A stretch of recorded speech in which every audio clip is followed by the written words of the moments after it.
بسم اللہ الرحمن الرحیم، اللہ کے نام سے شروع جو نہایت مہربان رحمت والا ہے۔ وَإِذْ قُلْنَا ادْخُلُوا هَٰذِهِ الْقَرْيَةَ فَكُلُوا مِنْهَا حَيْثُ شِئْتُمْ رَغَدًا وَادْخُلُوا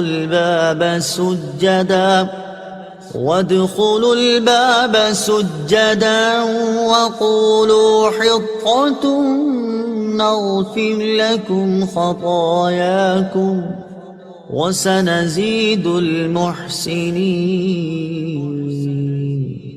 اور جب ہم نے انہیں کہا کہ اس شہر میں داخل ہو جاؤ، پھر اس میں جہاں چاہو بے روک ٹوک کھاؤ، اور دروازے میں سجدہ کرتے داخل ہونا اور کہتے رہنا ہمارے گناہ معاف ہوں، ہم تمہاری خطائیں بخش دیں گے، اور ان قریب ہم نیکی کرنے والوں کو اور زیادہ عطا فرمائیں گے۔ صدق اللہ